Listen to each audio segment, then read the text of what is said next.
Hi, Toño. Hi, Shaila. We are here again with Yes. Mexican cuisine for students. So today we're gonna make chiles en nogada. Yes. Okay, so can you tell me a bit about the ingredients and about the story and culture and so? Yes. Chiles en nogada. Well, we need poblano peppers. This is the main ingredient. We're gonna roast them and fill them out. This is a very traditional dish. It's made usually in September to celebrate Independence Day in Mexico. And it's done with ingredients that are in season, like peaches and pears and apples.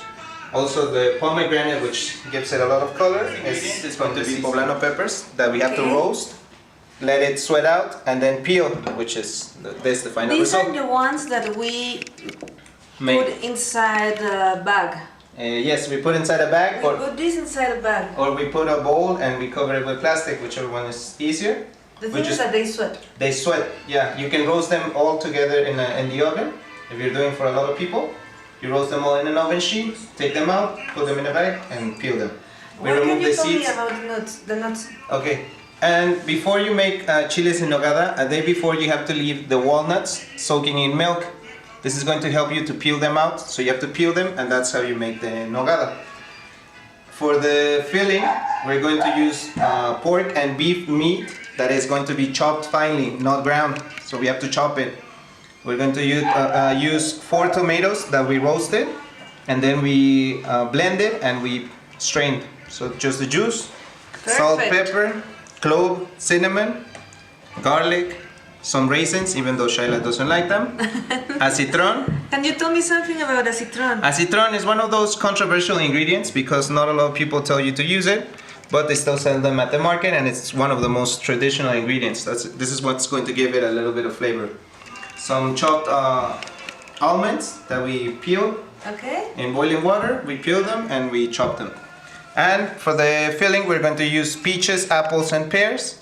We don't chop that until we're about to add it to the filling. Perfect. You're supposed to add first the meat, the onion, and the garlic, and then as you go along, you keep adding the ingredients, with the peaches and the pear being the last ones you add. Okay, and I see something there that is creamy, but it's not normal cheese. What is it? Yes, for the nogada, we're going to use goat's cheese, which is going to give it a lot of flavor, sherry wine, the soaked almonds, some sugar to round out the flavors, The granada. and bread just to take in it. And to decorate, or for the topping, some pomegranate seeds and some parsley. Okay, Shaila, to start the filling, we're gonna add some oil to the pan. This is usually done with lard, but we're gonna do it a little bit healthier, so we're using just regular vegetable oil. Sounds well. We're adding onions. Perfect. So to soften them, what they call in Spanish acitronar, But in which English is soften, just to sweat them out.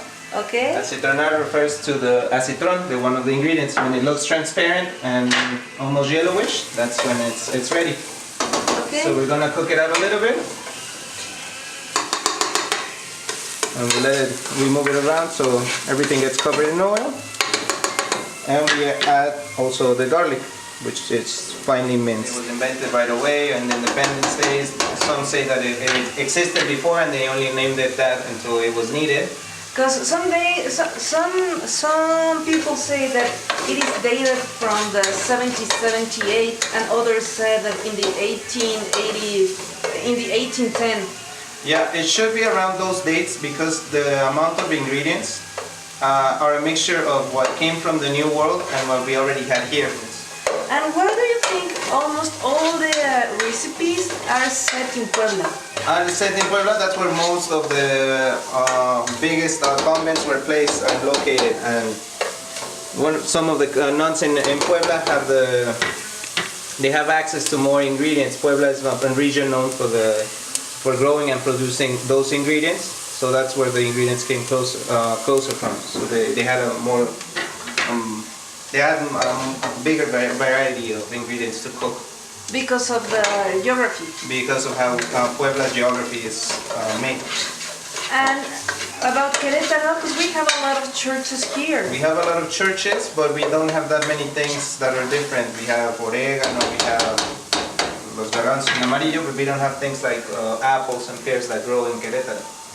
We have a wine region, but that's only good for so many things. So I'm gonna add the meat and let it brown a little bit. So now, can you repeat what kind of meat? It's boiled pork and beef, equal parts. You can use ground meat, but for the best result, you buy your own meat and then you chop it finely with a knife. I want to tell you that I spent in all the ingredients like around 400 pesos. Yes, 400 pesos will be around, and that's to make 6 or 7 chiles. But I saw that the chiles at the restaurants. Yeah, they're like 200, 300 pesos each. But cheap, I mean that's cheap because I have seen them like in 500, 400. Yes, depending on the restaurant they sell it, and everybody has their own recipe. Everybody has different recipes for it, but we're trying to do a more loosely traditional based recipe. But some of the ingredients are difficult to get, like granada and the nuts. The nuts are quite expensive. Well, there at the Mercado Escobedo Market, Yes. that is like very close to downtown. Yes.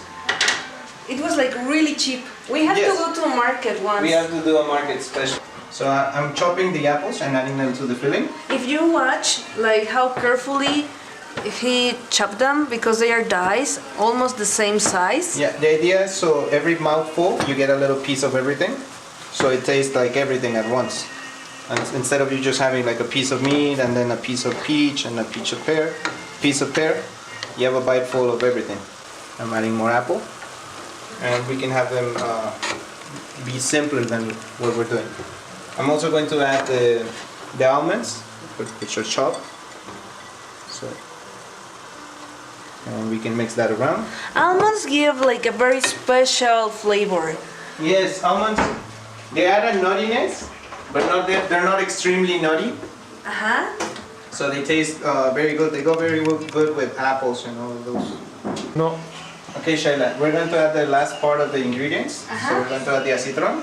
Okay. So everything gets mixed. Which is really expensive nowadays. Which is really expensive. We're going to add the raisins. That I don't like. That you don't like, but need to be there.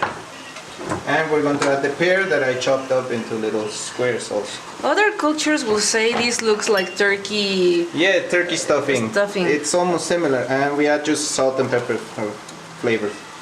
And we're also going to add a mixture of ground clove and ground cinnamon, just to add more flavor to everything. Add the tomato, which is going to turn this into almost like a picadillo, which is a traditional Mexican dish also. I was thinking about how many cultures we have in Mexico, like Aztecas, Otomís, Mayas, and then all these mixtures between them and the slaves, the ones that came from Africa, and then the Spaniards, exactly, and then the French that also came to Mexico. We have Danish people that came, Dutch, French, we had, and then the Americans up north. So we have a lot of influences from a lot of places. So I can say that Mexican cuisine is the world cuisine. We're very blessed by being in contact with a lot of different cultures. Okay, so we're just going to let it reduce and all the flavors concentrate, and we can start doing the nogada while this finishes cooking up. Okay, perfect. Yeah. To make the nogada, which is one of the most important parts of the dish, we're going to use the soaked walnuts. We are going to drain them a little bit and add them to the blender. This was done usually in the convents in a metate, so the sauce was thicker and it will take longer to prepare. Nowadays we have blenders, so we do it fast. It's not Philadelphia, I want to say. It's not cream cheese, it's goat's cheese, which is going to also give the sauce a lot of flavor.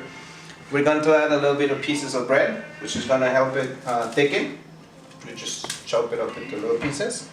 And the famous... I didn't know that. Yes, most recipes use bread to thicken it out. And we are going to add a little bit of sugar to round out all the flavors. Tonio, you're like magic.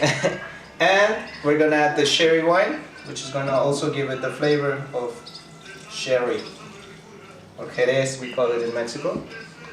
And a little bit of the milk, so it's not as thick. And then you put the blender. And then we put the blender on. Okay, it's too thick. Yeah, this is too serious. So we add more sherry and more of the milk. And more milk, yeah, of course. All of the milk. I'm sure you know what you are doing, Tony. Nice. I trust you. You trust me? Yes. I trust in you. Why? Because you look so confident.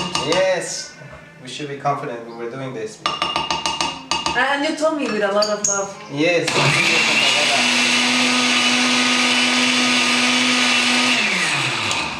Do we need love, Tonyo? We need a lot of chilies perfectly, peppers perfectly. So you can have a taste of it. Always with the... You always use a spoon, but